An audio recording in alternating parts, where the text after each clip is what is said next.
राजा के 3 सवाल। बहुत समय पहले की बात है।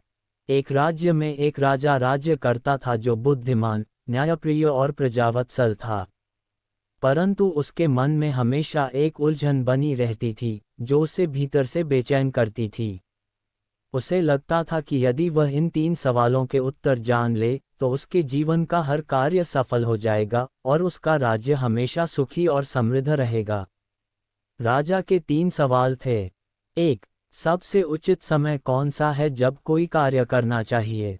2. सबसे महत्वपूर्ण व्यक्ति कौन है? 3. सबसे जरूरी काम कौन सा है जिसे हर हालत में करना चाहिए? राजा ने अपने दरबारियों, मंत्रियों और विद्वानों को बुलाकर इन तीनों सवालों के उत्तर मांगे। सभी ने उत्तर दिए, लेकिन सभी के उत्तर अलग अलग थे। कोई कहता, सबसे सही समय भविष्य देखने वाले ही बता सकते हैं। कोई कहता, राज्य में सबसे महत्वपूर्ण व्यक्ति राजा होता है। कोई कहता, युद्ध जीतना सबसे जरूरी काम है। पर राजा किसी उत्तर से संतुष्ट नहीं हुआ। राजा ने घोषणा करवाई, जो व्यक्ति मेरे इन 3 सवालों का सही उत्तर देगा उसे मैं भारी इनाम दूंगा। पूरे राज्य में हलचल मच गई।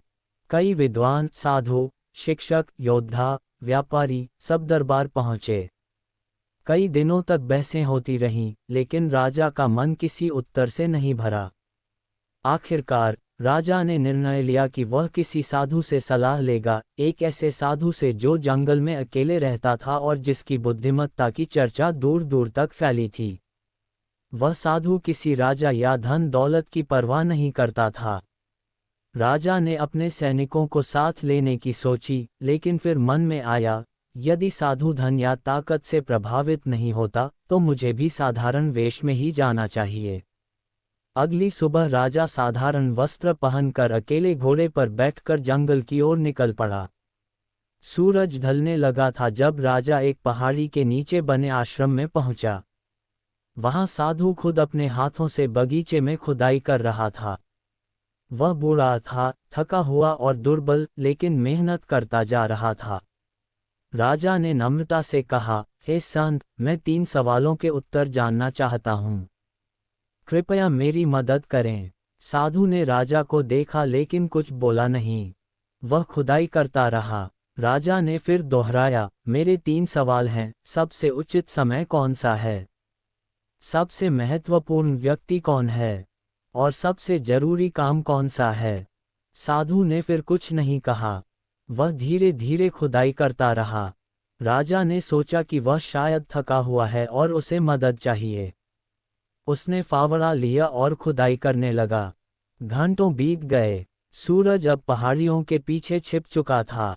तभी अचानक एक व्यक्ति जंगल से दौड़ता हुआ आया। उसके पेट से खून बह रहा था। वह सीधे राजा के पैरों में गिर पड़ा और बेहोश हो गया। राजा और साधु उसे उठाकर कुटिया में ले गए। राजा ने उसके घाव को धोया, अपने वस्त्र से पट्टी बांधी और पूरी रात उसकी सेवा की। अगली सुबह घायल व्यक्ति को होश आ गया। उसने धीमी आवाज में कहा, हे महाराज, कृपया मुझे क्षमा करें। राजा चौंक गया, तुम मुझे जानते हो? घायल व्यक्ति बोला, मैं आपका शत्रु हूँ। मेरा भाई युद्ध में मारा गया था और मैंने प्रतिज्ञा ली थी कि मैं आपको मारूंगा। जब मुझे पता चला कि आप अकेले जंगल में आए हैं तो मैंने आपके पीछे से हमला करने की योजना बनाई। लेकिन आपके सिपाहियों ने मुझे पहचान लिया और घायल कर दिया। मैं मरने ही वाला था, पर आपने मेरी जान बचाई। आपने मेरे घावों की मरहम पट्टी की और मेरी सेवा की। आपने मेरे जीवन को बदल दिया है। अब मैं आपकी सेवा करूंगा जब तक जीवित रहूंगा। राजा भावुक हो गया। उसने उस व्यक्ति को क्षमा कर दिया और उसे अपने राज्य का एक जिम्मेदार पद देने का वादा किया। राजा साधु की ओर मुड़ा और कहा, हे महात्मा, अब मैं आपसे फिर वही 3 सवाल पूछता हूँ।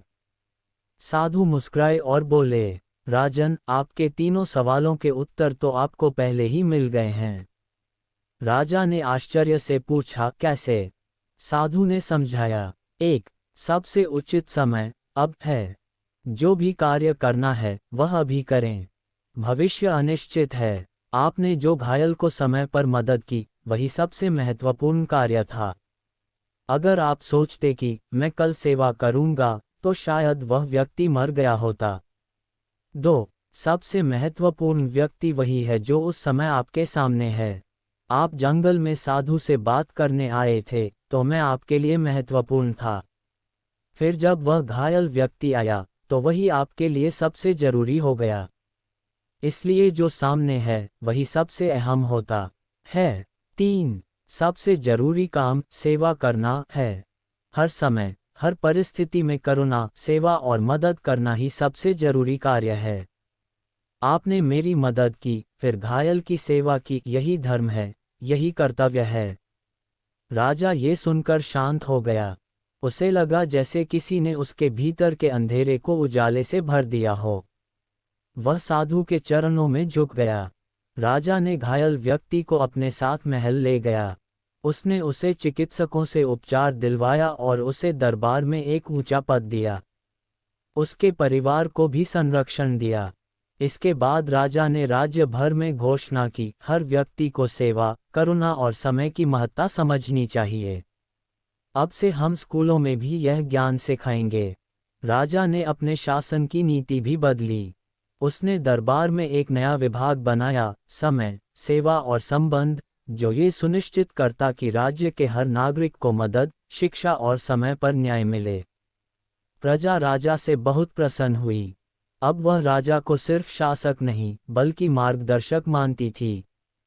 राज्य में सद्भाव, संतुलन और समृद्धि बढ़ने लगी।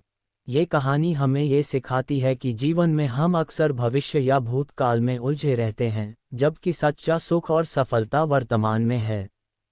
जो व्यक्ति हमारे सामने है, वह हमारे जीवन का अहम हिस्सा है। और जो कार्य हमारे हाथ में है, वही सबसे जरूरी है। राजा के 3 सवाल सिर्फ किसी एक राज्य के लिए नहीं, बल्कि हर जीवन के लिए हैं। वर्तमान का सम्मान करो, सामने वाले का सम्मान करो और सेवा को अपना धर्म बना लो।